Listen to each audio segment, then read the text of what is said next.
Are we recording? I think we're recording. We are. We're Okay. live.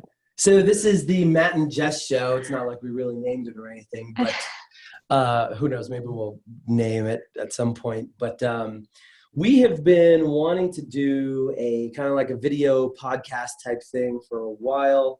And we've been talking about it for a while, probably close to 2 months now, but we haven't actually done it and pulled the trigger on it. And we figured since we are lockdown, crazy turbulent times. Yeah. Lots of downtime. Yeah. Perfect time. Yeah. So we figured let's do it now. So just so you know, this is not scripted. This is just completely raw. For all of you out there that know me, I'm a professional video producer. I'm not cutting this. I'm not editing this. We just hit record and we're going to stop record and throw it up. So real quick, I think probably most of you that, or a lot of you out there that are watching this now know who I am. But we do have a little bit of a format, kind of like notes that we're going to cover. So essentially, we're going to talk a little bit about us. Who are we individually? A little bit of our story, not too much. And then we're going to talk about us as a couple. And one of the things we want to talk about today is that we feel is relevant with the whole coronavirus thing going on, COVID-19, and quarantining, is how we are faring being a married couple, essentially being stuck in a house together. We've been officially on quarantine lockdown since when? I think self-isolation for you, I would say at least a week. Yeah, for me, it's been almost a week. Reason being is because I have asthma. And so I'm really just not screwing around. I'm taking it serious. I work from home 90% of the time anyway. So staying home is not that much of a stretch for me.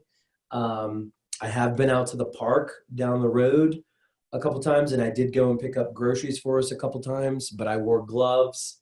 People were looking at me weird. But hey, I don't care. So I'm taking this extremely seriously, as well as all of you should.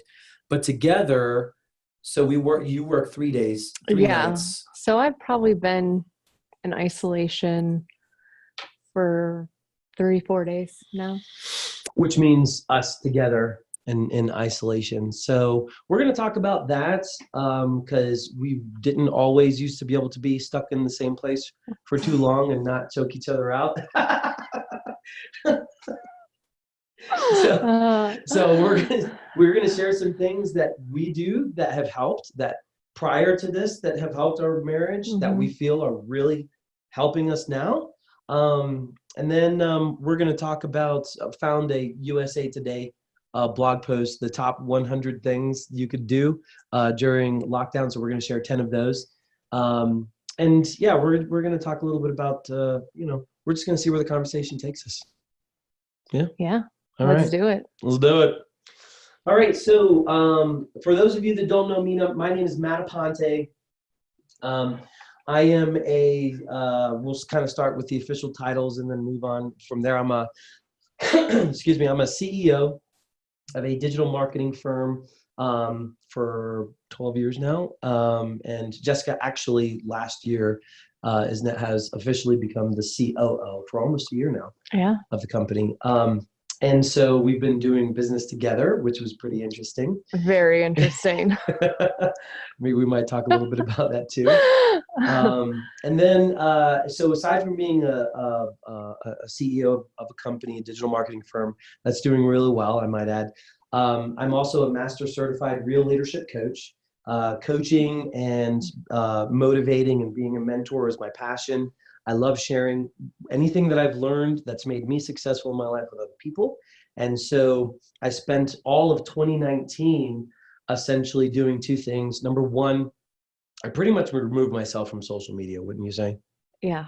Yeah. I mean, if I showed up on social media, it was because Jessica. I tagged you in something. You tagged me in something. Yeah. Otherwise, I did not spend any time on social media other than maybe a handful of posts throughout the year. And the reason being is because I wanted to focus on my business, to take my business from trading time for money to turn it into a business to where I didn't do the work. I had outsourcers. I built people and outsourcing opportunities where I could just manage the work. And then that would also allow us more free time and allow me to pretty much create a business that was, I mean, we should call it a residual income right now. It's pretty much automated. All of our clients are set up. We have, I personally only work now 2 days a week. And it's not 2 full days. I think probably a total of maybe 8 hours a week on the managing the company. And I spent all of 2019 doing that. The second thing I was doing during that time in 2019 was really investing in myself as a person. I was really investing in my knowledge because I really wanted to be a coach. First, I wanted to be a better CEO and a better leader for my company and my team. And then I also wanted to be a better leader and, CEO of our marriage, so to speak. And so I spent 2019 doing that. And 2019 was just like a revelation year, wasn't it? Like for me, just a lot of learning, a lot of growing. And so at the end of 2019, I decided that it was time for me to launch my personal brand and to really focus on my coaching and consulting. And so that's what I've been doing now since we started in 2020. So if you want to know more about how I got to this, we're not going to spend a lot of time talking about that. It's a really long story, but it is a really interesting one. I wrote it all out on my website, mattaponte.com. Just click on my story and you can kind of read that and really see why I'm really, really, really passionate about what it is that I do. Where I talk about mindset, establishing a mindset, identifying limiting beliefs, really like releasing yourself from the prison of your own mind or from old beliefs, and how that has really changed my life. And we're going to talk about that. It's not only changed my life, it's changed our marriage. And so we'll talk about that too. But so that's pretty much a little bit about me. I mean, if we go back a little further, I dropped out of school. I got my GED when I was 16 to start my window cleaning business. Got my GED whenever I was 19, so I was late on that. And then when I was 29, I decided I wanted to go back to, or I should go back to college, because that was right around the 2008 crash, which we're in a similar situation now. And I was like, well, I should go to college so this way I can be a photographer and people will hire me because I have a diploma. But after 2 semesters of that, I dropped out. I've started now. I now have a total in my life 12 businesses. 2 of them are currently running now. So I've had 3 successful businesses out of those 12. All the rest have been massive failures, but massive learning experiences. So the reason why I'm saying that is because, we have a very different path in life. I was very much not school, not college, never finished anything, drop out, that kind of a person that got me where here today. And Jess, I'll hand it over to you. So her story is a lot different about mine. So tell people about you. So a little bit about me. I went to college. I got a bachelor's in exercise science and then a master's exercise physiology. I was really fascinated with how exercise affects the body. After getting my master's degree, I moved down to Florida and worked a couple years in the industry and decided I wanted more. I internshiped or shadowed at a local hospital and discovered ultrasound, and I fell in love with it. It was just like my aha moment. This is what I want to do. So I went to ultrasound school, and after that, I got all my registries. I am registered in 4 different modalities in ultrasound. After that, I met Matt, and then we made it our dream to move to Colorado, and we're here literally living our dream. I love it. So yeah, that's the rap sheet of like, okay, the history of me. But those hey, are just hold on, like let's talk a little bit about who Jessica was, like the b-ball champ back in the day. We have to, because your whole family, like the stories, like as long as we've been together for 6 years, the stories just keep coming. So Okay, well, like there were I enjoy. newspapers published. She has Letterman jackets, got like every freaking trophy known to man. I So, enjoyed playing sports. Played a little bit in college. Played basketball. Um, but those are just the things, right? And I would say till this point in my life, it was always about the things that that made me happy, that I identified with. Like I used to, feel like, well, I'm a stenographer. That's who I am. Like that is my identity. Well, it's not. It's part of me, and I had to learn that it's not these things that we do. It's not me climbing 14ers. It's not me running marathons, triathlons, doing these things, getting the certifications that um, defines who I am. And so it's been a journey, I would say, these last 6 months of really um, finding my happiness and understanding that it truly is within me. I create my own happiness, no matter how many degrees, certifications are behind my name, my pay raises, what hospital I'm working at. Um, that used to really play huge significance in my life. And through this last 6 months, this transformation, it's really just kind of like I'm birthing into my highest self, becoming my highest self, becoming truly who I am, speaking my truth. And so that's a little bit about me. and if you couldn't tell, for all of you that are out there wondering, yes, I married up.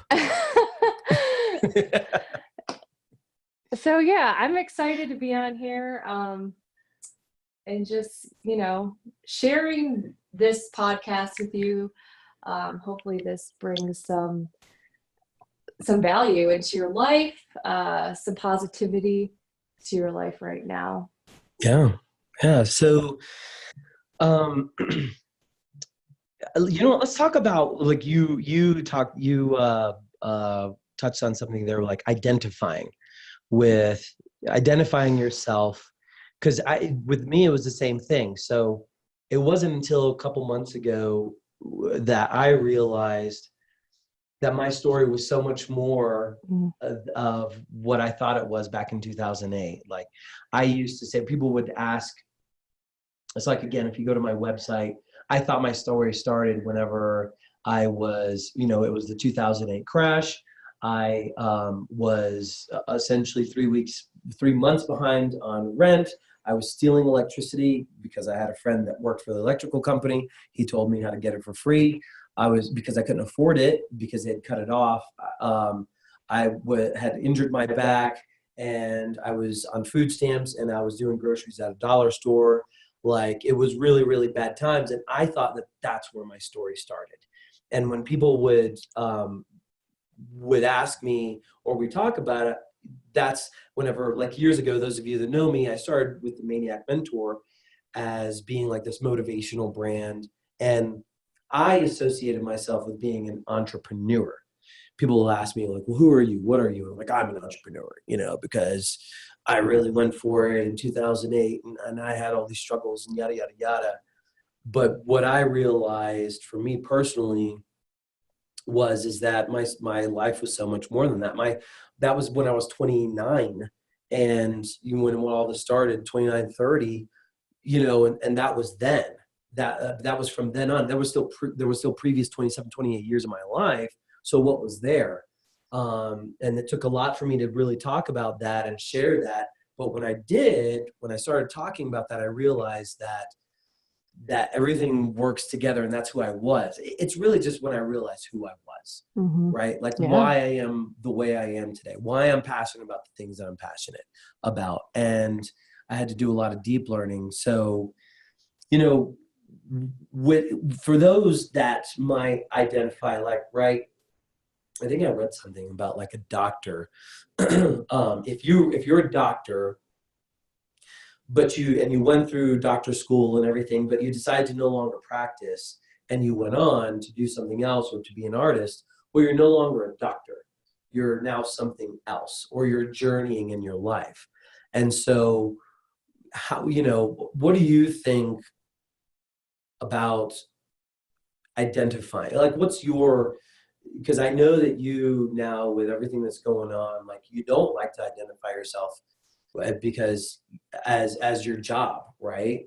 So explain some. I think I put all my value into these certain molds, Mm, and I think it's peeling back the onion and really diving deep and discovering your true self. yeah. I think it's easy for us to just identify, you know, I'm a wife or I'm a mom, but you're so much more than that, Mm, and to dive deep and discover that takes work. It wasn't easy, you know. yeah. Um, like you said, finding out your whole story, the story you weren't sharing with everyone, I think that's being really authentic, Yeah. the struggles that, you were having, and to share that with that, because we all struggle.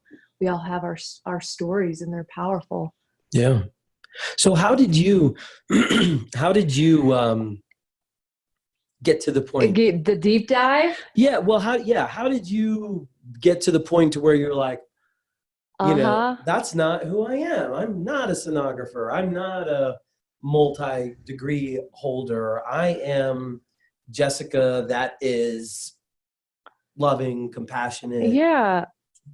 So I think it was when I got back from my Ireland trip, and we took a got back from Ireland, me and my family, and me and Matt rented a cabin on 40 acres in the middle of nowhere. Yeah. And it was just, we all tell these stories, right? These stories that, you know, that happened to us when we were younger, or we keep replaying this scenario of limiting beliefs. For example, like, I got held back when I was in the second grade, and I was still feeling like I was never good enough. I wasn't smart enough. I'm 36 years old. Why am I still doing that? Why am I still living, having this, you know, define who I am? So I did some deep work, and when we were out at the cabin, it's called, it's like writing a burn letter. Yeah. And so just all these old stories, um, stuff that, like, why do I, like, for example, I got held back in second grade, just writing that down and not feeling like I was good enough. And we birthed them. We wrote, and then we wrote our own new stories, like what we decided Hmm. was going to be our own new story. And that was kind of, it was very therapeutic, burning those in the fire. And it really released a lot of pressure and just like sadness. And I felt like that allowed me to be on the path of my highest self, to be me. Yeah. And if you all, I actually, on my YouTube channel, there's a video called How to Overcome Your Limiting Beliefs, or how to overcome your limiting beliefs. That whole process there is a process that I took both of us through out there, of what we did. And it was it was extremely therapeutic. If any of you could do something like that, rent an Airbnb, go out in the middle of nowhere where there's no cell phone and do something like that. For us as a couple, Yeah. it was a turning point. Um, so And I will also add, it wasn't just like, okay, I wrote these old stories down and I burned them and I'm just fine now.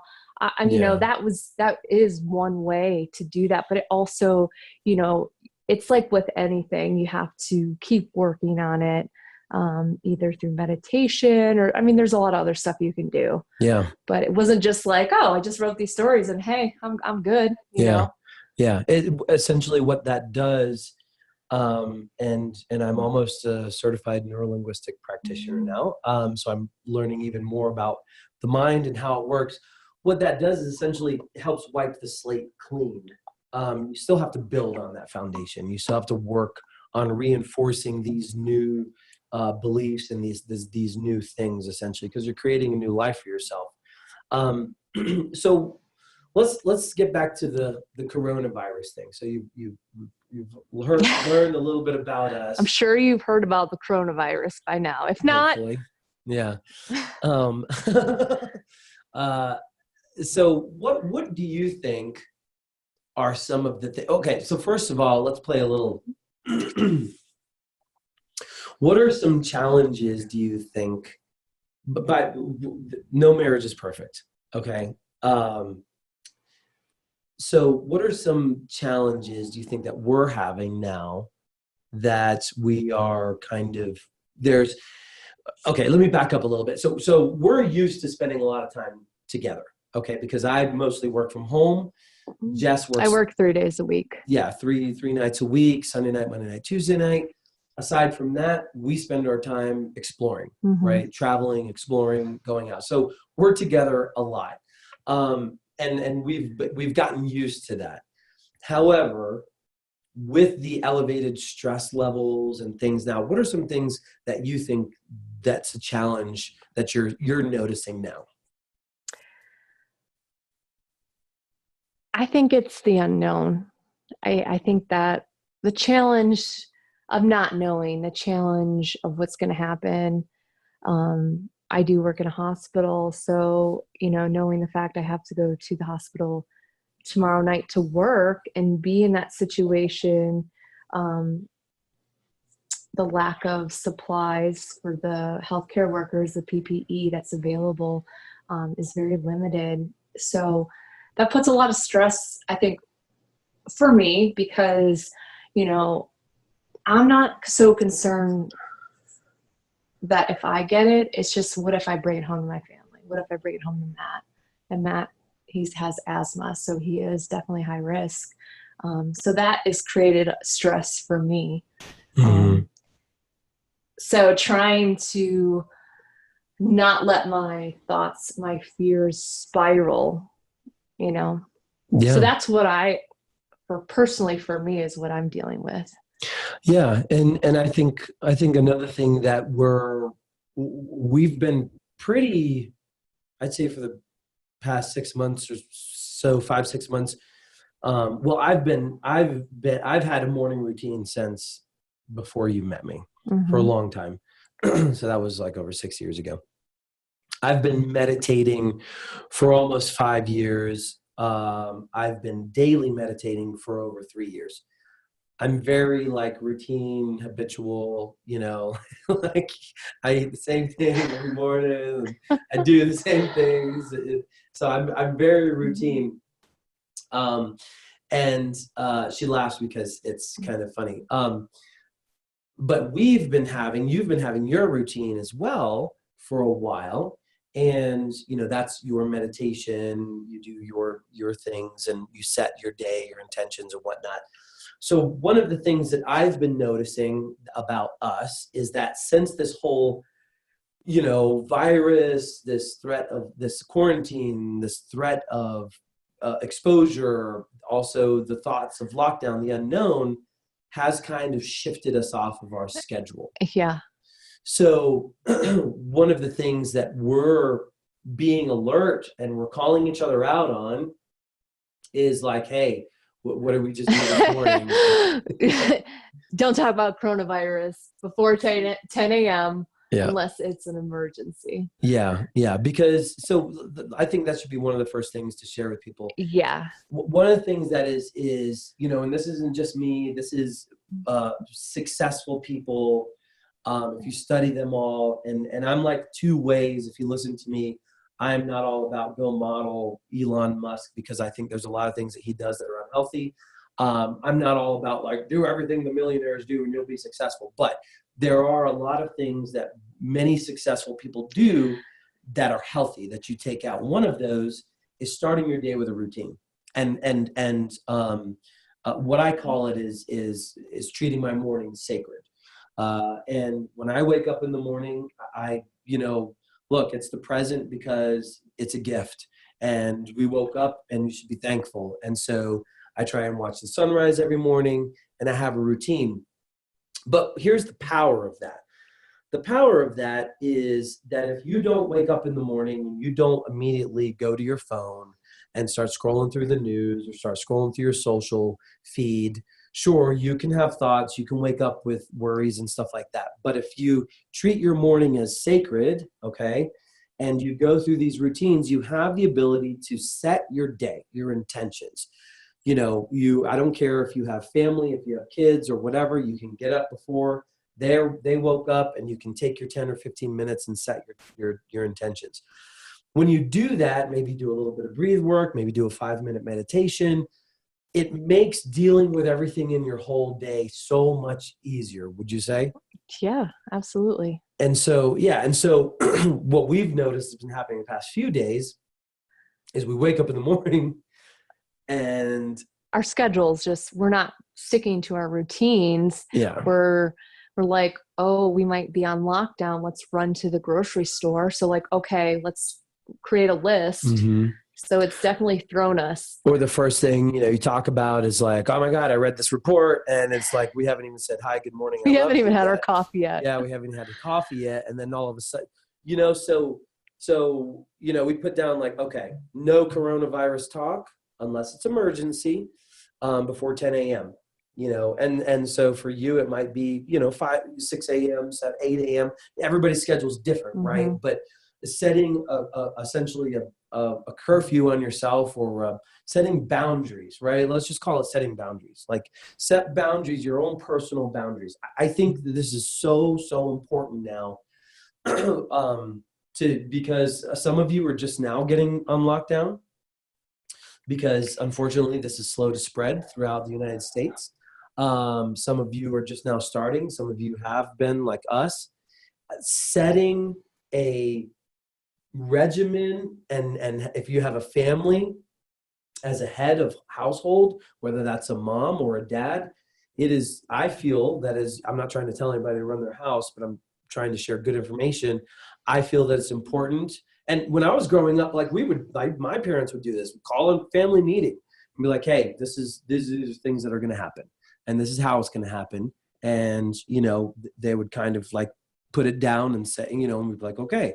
And so like, it can be done without being, like putting the foot down or whatever. We were just kind of like, hey, what do you think? I think before 10 a.m., we treat our mornings as sacred. This is going to help us. And she was like, you know what? I agree. It's a great idea. Boom, let's do it. Anything else you want to add to that? Yeah. I mean, having those boundaries put in place, and as well as, okay, after whatever that time, don't spend your whole entire day consuming data, articles.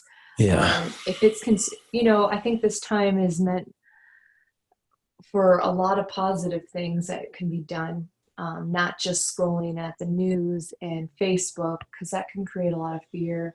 And I just don't think that's helpful. Yeah. And that's a good one too, because if you believe everything that you read on social media, which you shouldn't, that can cause a lot of stress, a lot of panic. And, we've experienced that. We've been like we've both said to each other in 2 separate occasions, I think you shouldn't be reading everything on social media. And then she said it to me at one point, I said it to her. Yes. And, and so you have to, I would say now more than ever, block your time, right?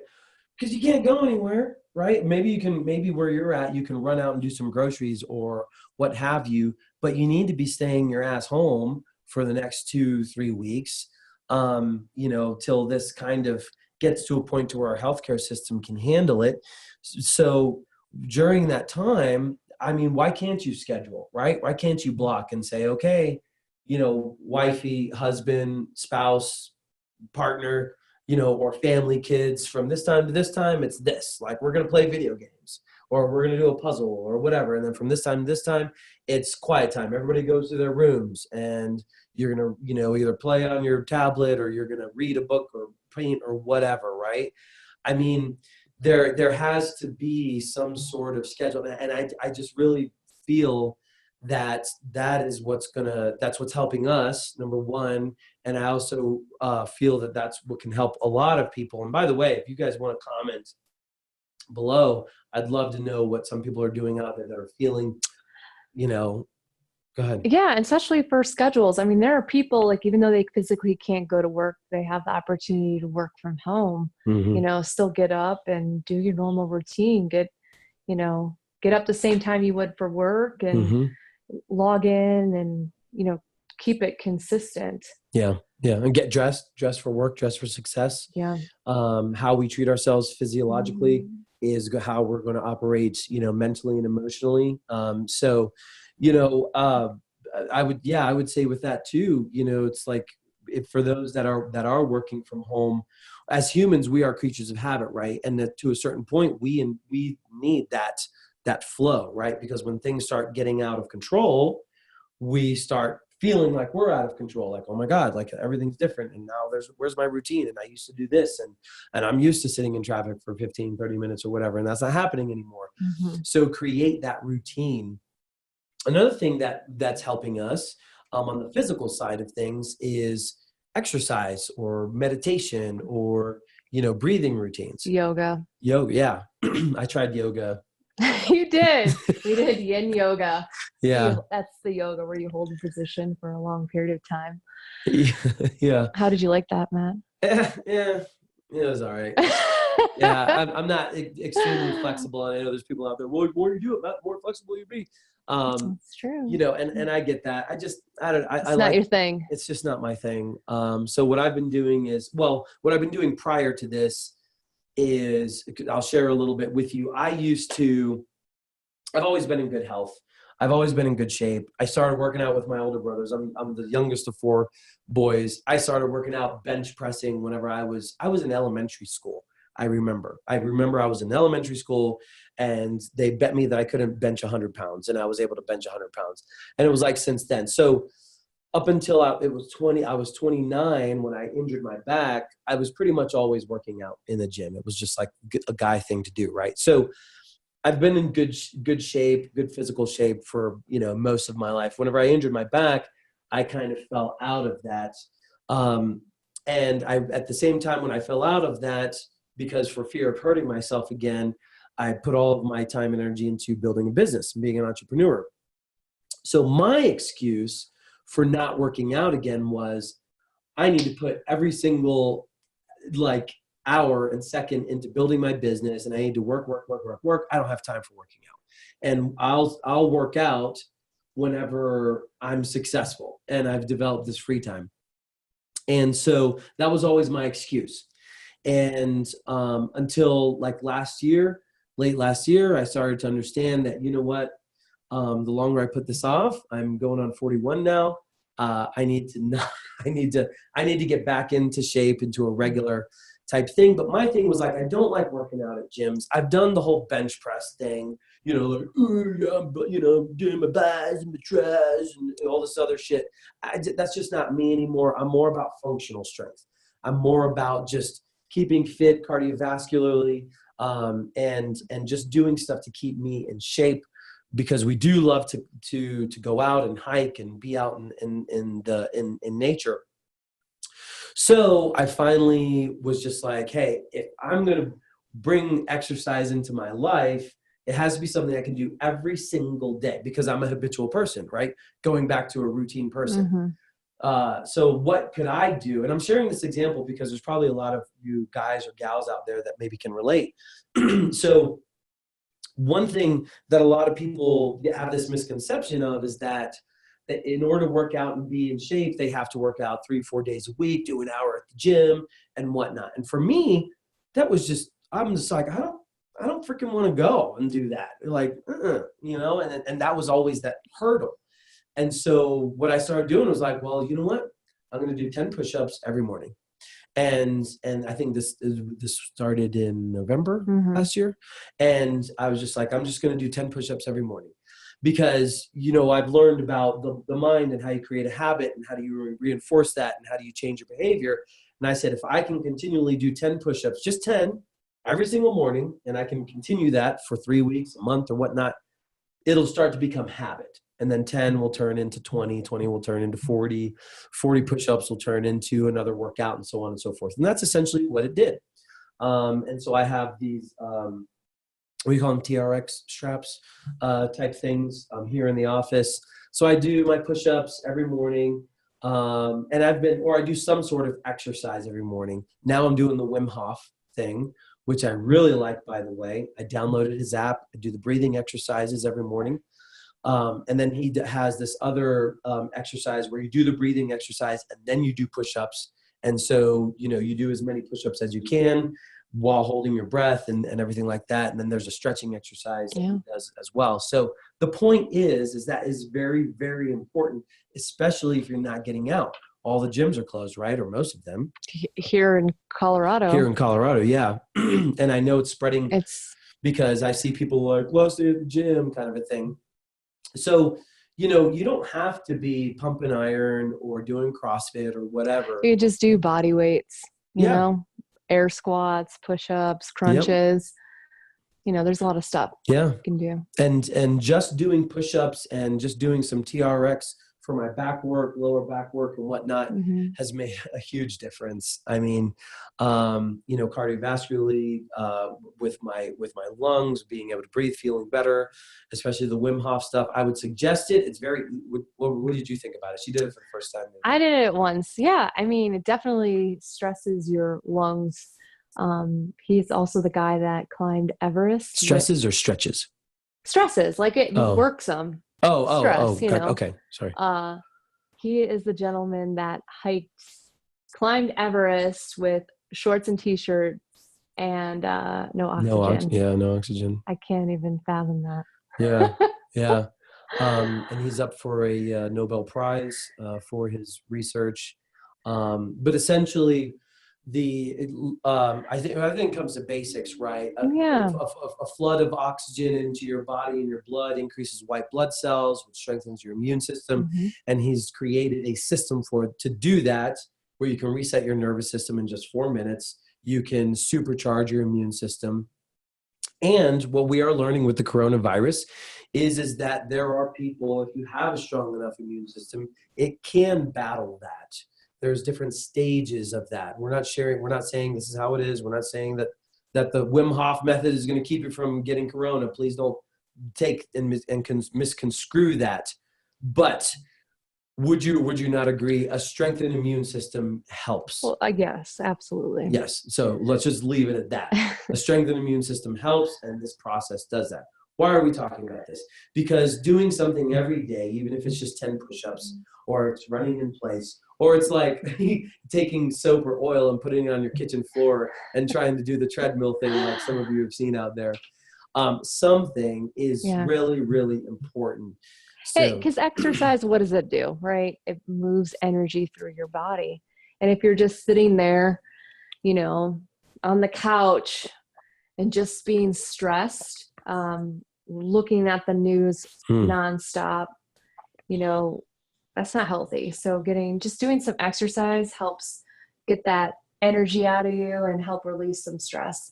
Yeah. And not only that, stress weakens the immune system, and nobody needs a weakened immune system now with everything that's going around. Yeah. So we talked about routines. Yep. Limiting your time consuming coronavirus, right in the news. Yep. Exercise during this time. Yep. Let's leave the whole communication thing for another because that's a deep one. Oh, that's a big one.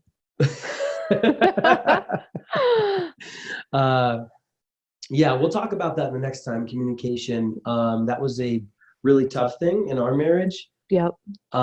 Because I came from a family that was, we're Puerto Rican. We communicate, we talk.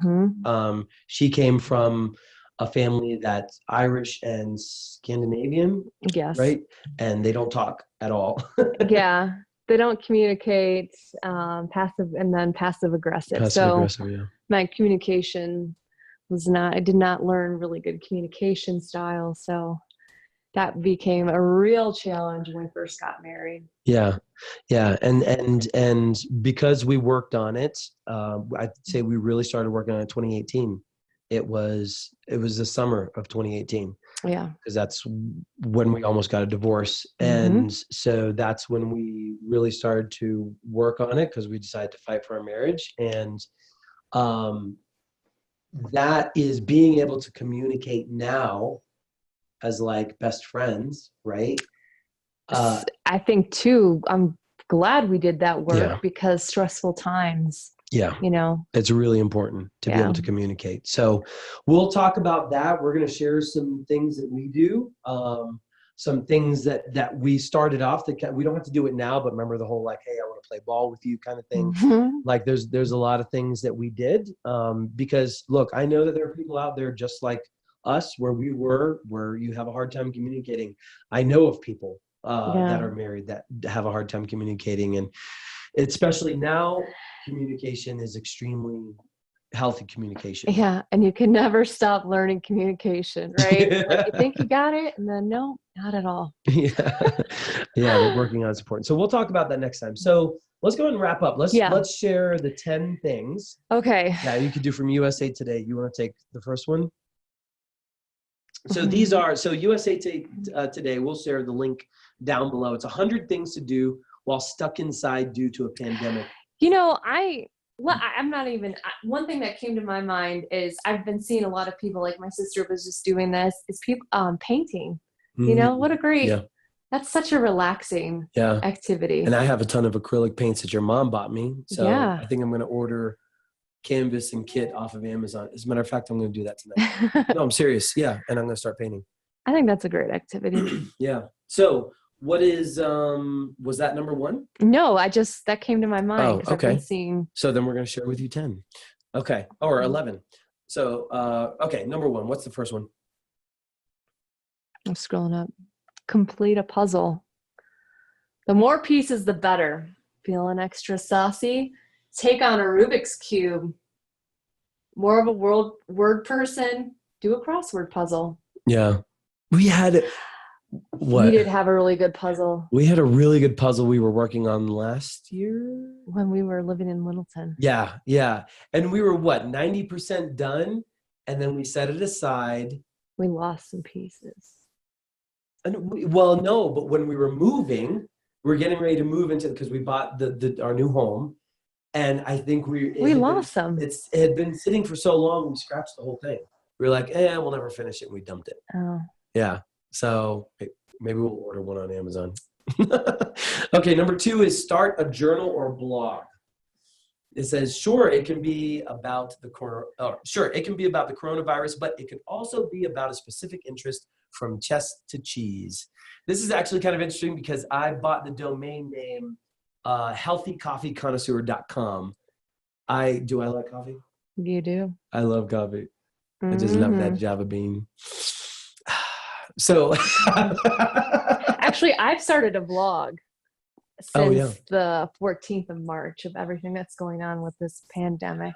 Yeah. So we can look back on it. Yeah. Yeah. Maybe that's another thing too. Maybe start a daily vlog at the end of the day, talk about how your day was, and just keep it on your phone. And then when this is all done and blown over, because it will be done and blown over, you can find someone on Fiverr to edit and put it all together, or do it yourself.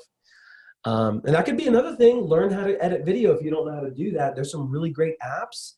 InShot, INSHOT, is the app that we use a lot on our phones. It's a really, really good video editing app. It's easy to use, very intuitive. Just a little plug there. Yeah. So number 3. So if it won't bother your neighbors, dust off that old instrument and practice. Yeah, Jess. I have been playing a little bit here and there, Yeah, she plays the viola. I do. I mean, look at Italy. Everyone on their balcony singing, those opera singers. Yeah. If my voice was back, I could serenade our neighbors. Oh, God. Jess used to be an amazing viola player back in the day. In what orchestra did you play once, you and your sister? We played in the Mannheim Orchestra. Yeah. Yeah. Yeah. See, ladies and gentlemen, I married up. Okay. Number 4. What's number 4? Oh, you got number 4. No. Text all your exes just in case you have one more thing you wanted to get off your chest. All of them. All of them. All your exes. I think that's a bad idea. I don't think you should be doing that. Hey, Like what could I don't know no. about that. Yeah, I wouldn't recommend that one. I no. It's stressful as it is, right? You don't need any old exes coming back that to stress some things out. So number 5, I actually used to do this back in the day when I was young. Write poetry. Perhaps you can craft a haiku for Mother's Day or something without a special structure. Just try it. And if you don't know what a haiku is, essentially it is a type of Japanese poetry. But there's a really specific way to do it for it to be a haiku. And then they paint it out in the Japanese thing. You know what? Research it on YouTube.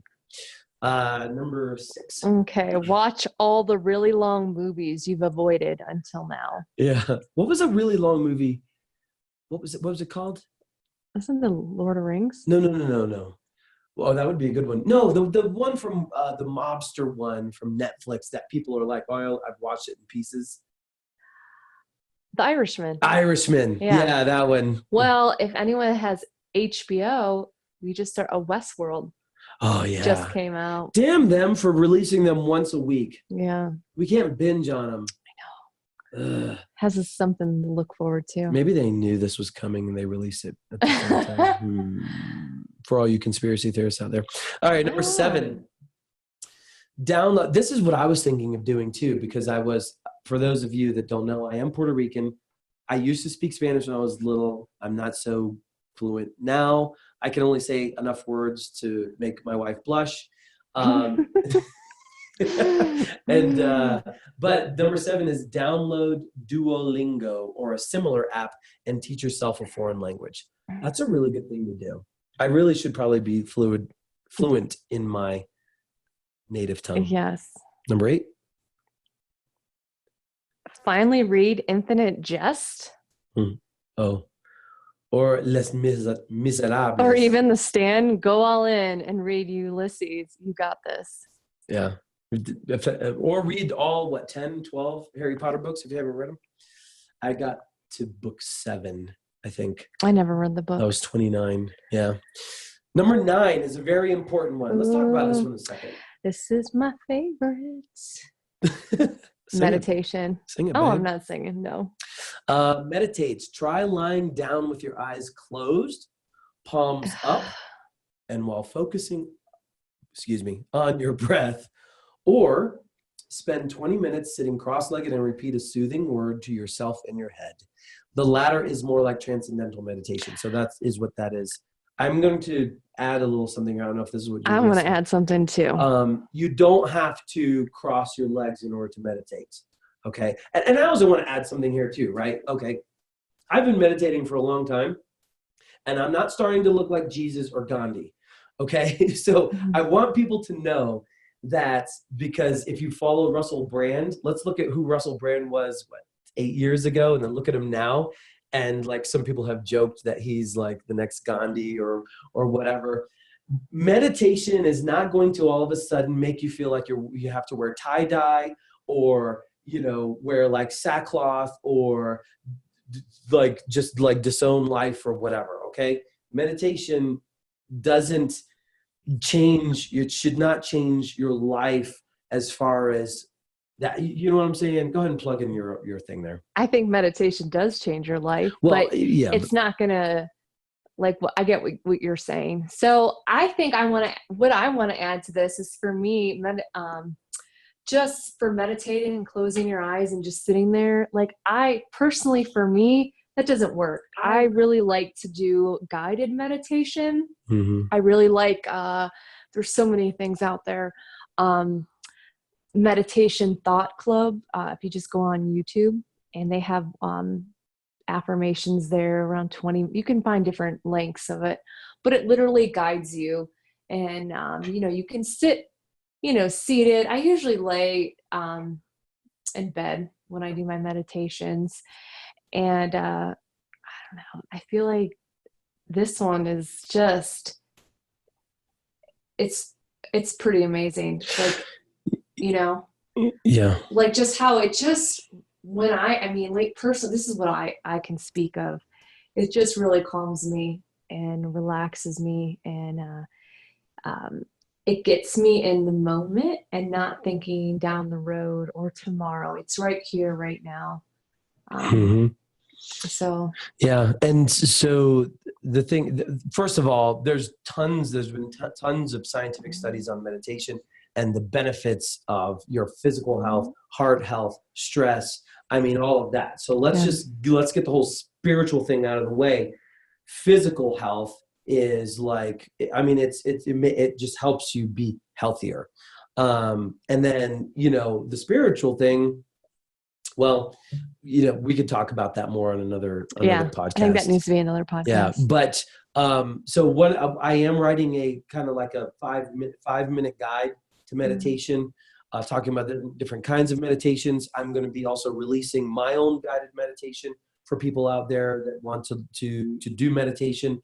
You can meditate yourself. I don't do guided meditation, only sometimes if I want to go to sleep, meditate to sleep. I've been doing it for so long that I can get in a meditative state myself really quickly, but everybody's different.